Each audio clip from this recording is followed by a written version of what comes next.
Dracula by Bram Stoker. Chapter 19. Jonathan Harker's Journal. 1 October, 5 a.m.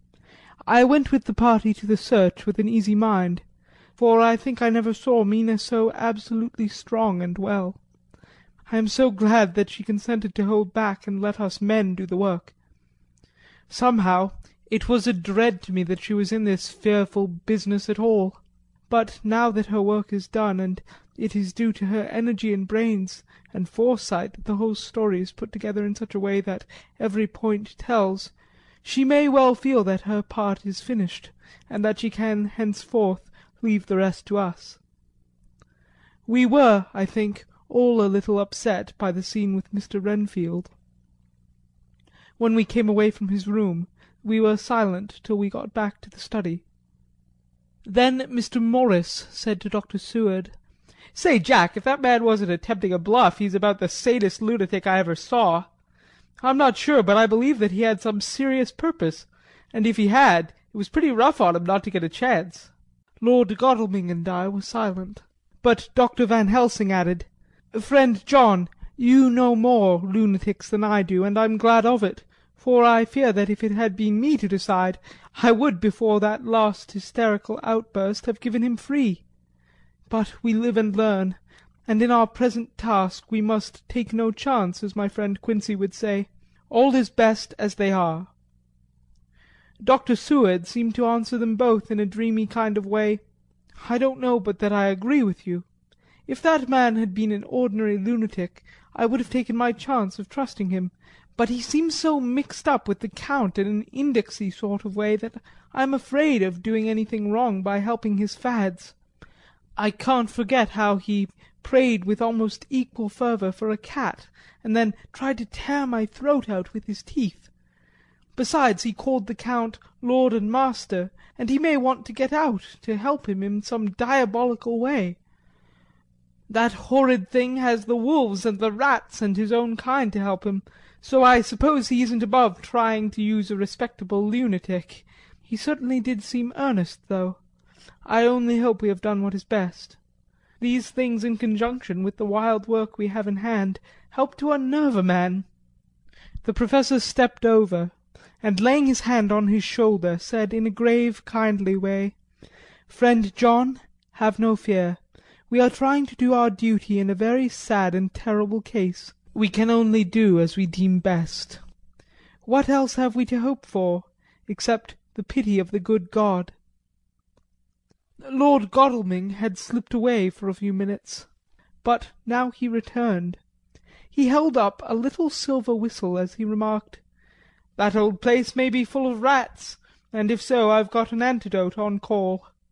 Having passed the wall, we took our way to the house, taking care to keep in the shadows of the trees on the lawn when the moonlight shone out. When we got to the porch, the Professor opened his bag and took out a lot of things, which he laid on the step, sorting them into 4 little groups, evidently one for each. Then he spoke. "My friends, we are going into a terrible danger, and we need arms of many kinds. Our enemy is not merely spiritual. Remember that he has the strength of 20 men, and that, though our necks or our windpipes are of the common kind and therefore breakable or crushable, his are not amenable to mere strength. A stronger man, or a body of men more strong in all than him, can at certain times hold him, but they cannot hurt him as we can be hurt by him. We must therefore guard ourselves from his touch. Keep this near your heart." As he spoke he lifted a little silver crucifix and held it out to me, I being nearest to him. "Put these flowers round your neck." Here he handed me a wreath of withered garlic blossoms, for other enemies more mundane this revolver and this knife, and for aid in all, so small electric lamps which you can fasten to your breast, and for all, and above all at the last, this, which we must not desecrate needless. This was a portion of sacred wafer, which he put in an envelope and handed to me. Each of the others was similarly equipped. "Now," he said, "friend John, where are the skeleton keys? if so that we can open the door we need not break house by the window, as before at Miss Lucy's. Dr. Seward tried one or two skeleton keys, his mechanical dexterity as a surgeon standing him in good stead. Presently he got one to suit. After a little play back and forward the bolt yielded, and with a rusty clang shot back. We pressed on the door, the rusty hinges creaked, and it slowly opened. It was startlingly like the image conveyed to me in Dr. Seward's diary of the opening of Miss Westenra's tomb. I fancy that the same idea seemed to strike the others, for with one accord they shrank back. The Professor was the first to move forward and stepped into the open door. "In manus tuas, Domine," he said, crossing himself as he passed over the threshold. We closed the door behind us, lest when we should have lit our lamps we should possibly attract attention from the road.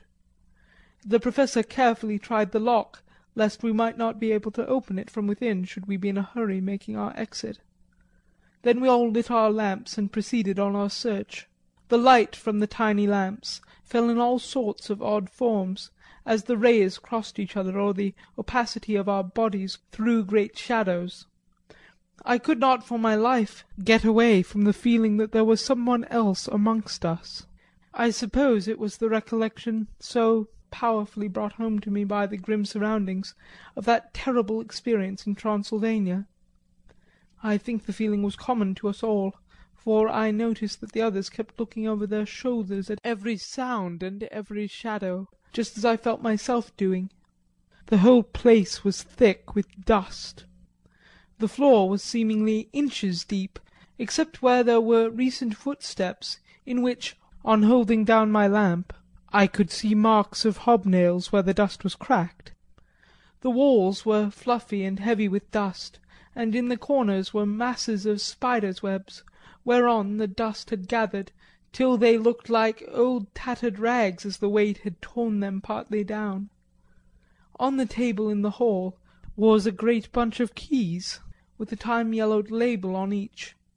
These had been used several times, for on the table were several similar rents in the blanket of dust, similar to that exposed when the Professor lifted them. He turned to me and said, "You know this place, Jonathan. You have copied maps of it, and you know it at least more than we do. Which is the way to the chapel?" I had an idea of its direction, though on my former visit I had not been able to get admission to it, so I led the way, and after a few wrong turnings found myself opposite a low arched oaken door, ribbed with iron bands. "This is the spot," said the Professor, as he turned his lamp on a small map of the house, copied from the file of my original correspondence regarding the purchase. With a little trouble we found the key on the bunch and opened the door. We were prepared for some unpleasantness, for as we were opening the door a faint malodorous air seemed to exhale through the gaps, but none of us ever expected such an odour as we encountered. None of the others had met the Count at all at close quarters, and when I had seen him he was either in the fasting stage of his existence in his rooms, or, when he was bloated with fresh blood, in a ruined building open to the air, but here the place was small and close, and the long disuse had made the air stagnant and foul. There was an earthy smell, as of some dry miasma, which came through the fouler air. But as to the odour itself, how shall I describe it? It was not alone that it was composed of all the ills of mortality, and with the pungent acrid smell of blood, but it seemed as though corruption had become itself corrupt. Faugh! It sickens me to think of it. Every breath exhaled by that monster seemed to have clung to the place and intensified its loathsomeness. Under ordinary circumstances such a stench would have brought our enterprise to an end, but this was no ordinary case, and the high and terrible purpose in which we were involved gave us a strength which rose above merely physical considerations. After the involuntary shrinking consequent on the first nauseous whiff, we one and all set about our work as though that loathsome place were a garden of roses. We made an accurate examination of the place, the Professor saying as we began, "The first thing is to see how many of the boxes are left. We must then examine every hole and corner and cranny, and see if we cannot get some clue as to what has become of the rest." A glance was sufficient to show how many remained, for the great earth chests were bulky, and there was no mistaking them. There were only 29 left out of the 50. Once I got a fright, for seeing Lord Godalming suddenly turn and look out of the vaulted door into the dark passage beyond, I looked too, and for an instant my heart stood still. Somewhere, looking out from the shadow, I seemed to see the high lights of the Count's evil face, the ridge of the nose, the red eyes, the red lips, the awful pallor. It was only for a moment, for, as Lord Godalming said, I thought I saw a face, but it was only the shadows, and resumed his inquiry. I turned my lamp in the direction and stepped into the passage. There was no sign of anyone, and as there were no corners, no doors, no aperture of any kind, but only the solid walls of the passage, there could be no hiding place even for him. I took it that fear had helped imagination, and said nothing. A few minutes later I saw Morris step suddenly back from a corner which he was examining.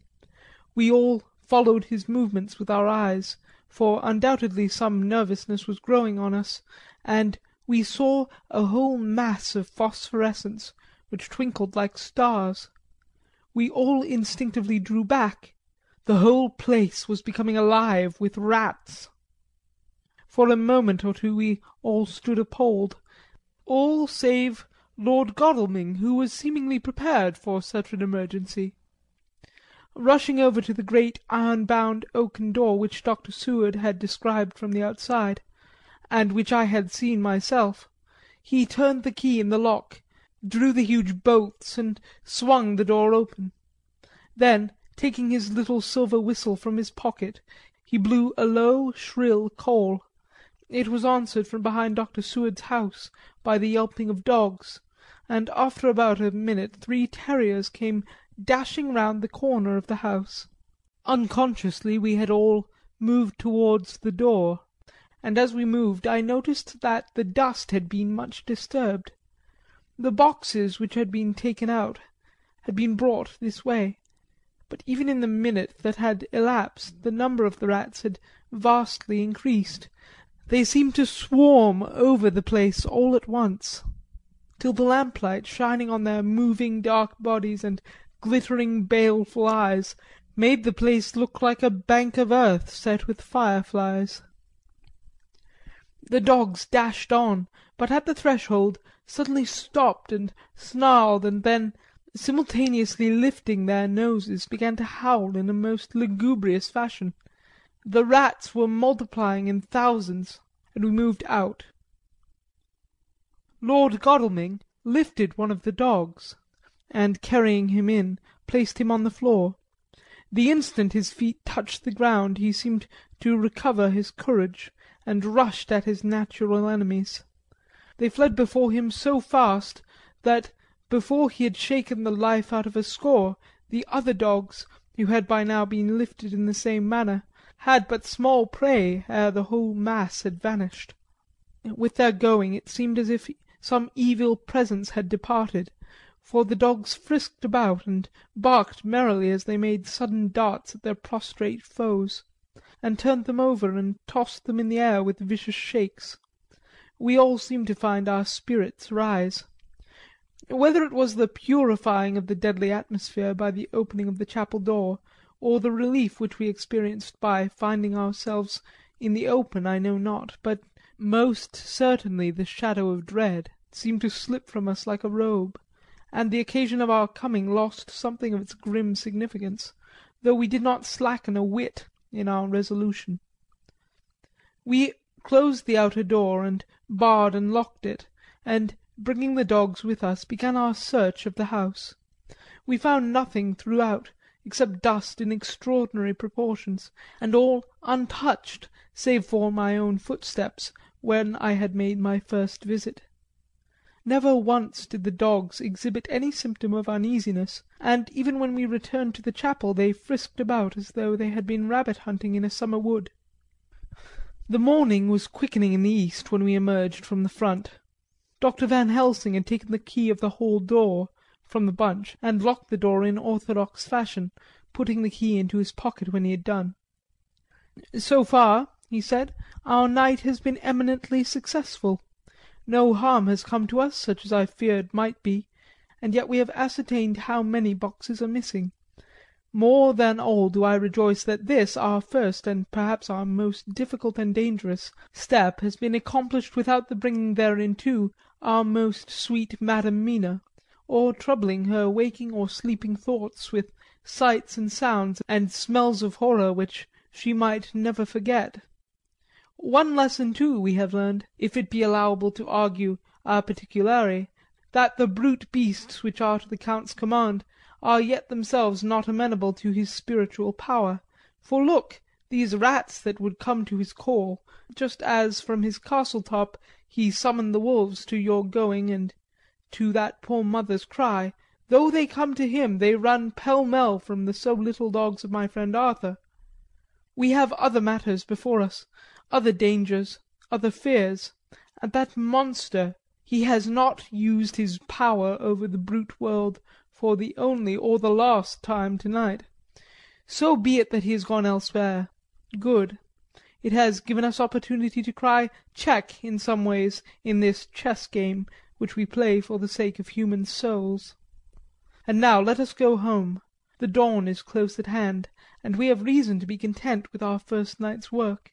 It may be ordained that we have many nights and days to follow, if full of peril, but we must go on, and from no danger shall we shrink. The house was silent when we got back, save for some poor creature who was screaming away in one of the distant wards, and a low moaning sound from Renfield's room. The poor wretch was doubtless torturing himself, after the manner of the insane, with needless thoughts of pain. I came tiptoe into our own room, and found Mina asleep, breathing so softly that I had to put my ear down to hear it. She looks paler than usual. I hope the meeting tonight has not upset her. I am truly thankful that she is to be left out of our future work, and even of our deliberations. It is too great a strain for a woman to bear. I did not think so at first, but I know better now. Therefore I am glad that it is settled. There may be things which would frighten her to hear, and yet to conceal them from her might be worse than to tell her if once she suspected that there was any concealment. Henceforth our work is to be a sealed book to her, till at least such time as we can tell her that all is finished, and the earth free from a monster of the nether world.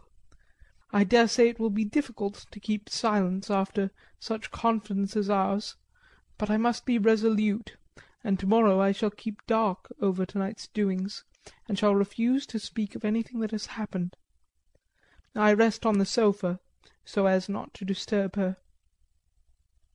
1 October, later. I suppose it was natural that we should have all overslept ourselves, for the day was a busy one, and the night had no rest at all. Even Mina must have felt its exhaustion, for though I slept till the sun was high, I was awake before her, and had to call 2 or 3 times before she awoke. Indeed, she was so sound asleep that for a few seconds she did not recognise me, but looked at me with a sort of blank terror, as one looks who has been waked out of a bad dream.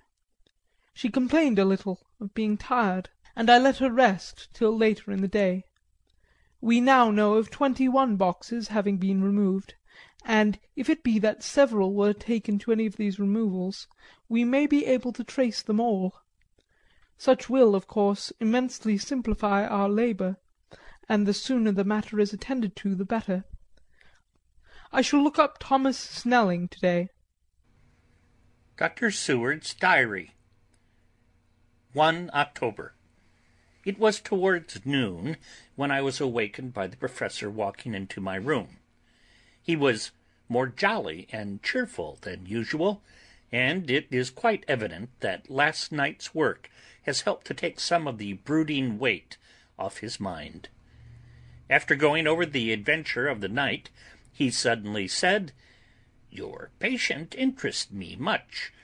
May it be that with you I visit him this morning, or if that you are to occupy, I can go alone, if it may be. It is a new experience to me to find a lunatic who talk philosophy, and reason so sound."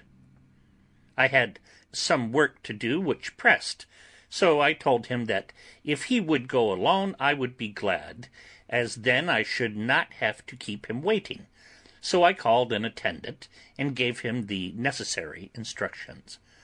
Before the professor left the room, I cautioned him against getting any false impression from my patient. "But," he answered, "I want him to talk of himself, and of his delusion as to consuming live things. He said to Madam Mina, as I see in your diary of yesterday, that he had once had such a belief. Why do you smile, friend John?" "Excuse me," I said, "but the answer is here." I laid my hand on the typewritten matter. When our sane and learned lunatic made that very statement of how he used to consume life, his mouth was actually nauseous with the flies and spiders which he had eaten just before Mrs. Harker entered the room. Van Helsing smiled in turn. "Good," he said. "Your memory is true, friend John. I should have remembered. And yet it is this very obliquity of thought and memory which makes mental disease such a fascinating study. Perhaps I may gain more knowledge out of the folly of this madman than I shall from the teaching of the most wise. Who knows?" I went on with my work, and before long was through that in hand. It seemed that the time had been very short indeed, but there was Van Helsing back in the study. "Do I interrupt?" he asked politely, as he stood at the door. "Not at all," I answered. "Come in. My work is finished, and I am free. I can go with you now, if you like." "It is needless. I have seen him." "Well?" "I fear that he does not appraise me at much. Our interview was short. When I entered his room he was sitting on a stool in the centre, with his elbows on his knees, and his face was the picture of sullen discontent. I spoke to him as cheerfully as I could, and with such a measure of respect as I could assume. He made no reply whatever. "Don't you know me?" I asked. His answer was not reassuring. "I know you well enough. You are the old fool Van Helsing. I wish you would take yourself and your idiotic brain theories somewhere else. Damn all thick-headed Dutchmen!" Not a word more would he say, but sat in his implacable sullenness, as indifferent to me as though I had not been in the room at all. Thus departed for this time my chance of much learning from this so clever lunatic, so I shall go, if I may, and cheer myself with a few happy words with that sweet soul, Madam Mina. Friend John, it does rejoice me unspeakable that she is no more to be pained, no more to be worried with our terrible things, though we shall much miss her help. It is better so." "I agree with you with all my heart," I answered earnestly, for I did not want him to weaken in this matter. "Mrs. Harker is better out of it. Things are quite bad enough for us, all men of the world, and who have been in many tight places in our time. But it is no place for a woman, and if she had remained in touch with the affair, it would in time infallibly have wrecked her." So Van Helsing was gone to confer with Mrs. Harker and Harker. Quincey and Art are all out following up the clues as to the earth boxes. I shall finish my round of work, and we shall meet tonight. Mina Harker's Journal. 1st October. It is strange to me to be kept in the dark as I am to-day, after Jonathan's full confidence for so many years, to see him manifestly avoid certain matters, and those the most vital of all. This morning I slept late after the fatigues of yesterday, and though Jonathan was late too, he was the earlier. He spoke to me before he went out, never more sweetly or tenderly, but he never mentioned a word of what had happened in the visit to the Count's house. And yet he must have known how terribly anxious I was. Poor dear fellow! I suppose it must have distressed him even more than it did me. They all agreed that it was best that I should not be drawn further into this awful work, and I acquiesced. But to think that he keeps anything from me! Now I am crying like a silly fool, when I know it comes from my husband's great love, and from the good wishes of those other strong men. That has done me good. Well, some day Jonathan will tell me all. And lest it should ever be that he should think for a moment that I kept anything from him, I still keep my journal as usual. Then, if he has feared of my trust, I shall show it to him, with every thought of my heart put down for his dear eyes to read. I feel strangely sad and low-spirited to-day. I suppose it is the reaction from the terrible excitement. Last night I went to bed when the men had gone, simply because they told me to. I didn't feel sleepy, and I did feel full of devouring anxiety. I kept thinking over everything that has been ever since Jonathan came to see me in London, and it all seems like a horrible tragedy, with fate pressing on relentlessly to some destined end. Everything that one does seems, no matter how right it may be, to bring on the very thing which is most to be deplored. If I hadn't gone to Whitby, perhaps poor dear Lucy would be with us now. She hadn't taken to visiting the churchyard till I came, and if she hadn't come there in the daytime with me she wouldn't have walked in her sleep, and if she hadn't gone there at night in her sleep the monster couldn't have destroyed her as he did. Oh, why did I ever go to Whitby? There now, crying again. I wonder what has come over me to-day. I must hide it from Jonathan, for if he knew that I had been crying twice in one morning, I, who never cried on my own account, and whom he has never caused to shed a tear, the poor dear fellow would fret his heart out. I shall put a bold face on, and if I do feel weepy he shall never see it. I suppose it is just one of the lessons that we poor women have to learn. I can't quite remember how I fell asleep last night. I remember hearing the sudden barking of the dogs, and a lot of queer sounds, like praying on a very tumultuous scale, from Mr. Renfield's room, which is somewhere under this. And then there was silence over everything, silence so profound that it startled me, and I got up and looked out of the window. All was dark and silent, the black shadows thrown by the moonlight seeming full of a silent mystery of their own. Not a thing seemed to be stirring, but all to be grim and fixed as death or fate, so that a thin streak of white mist, that crept with almost imperceptible slowness across the grass towards the house, seemed to have a sentience and a vitality of its own.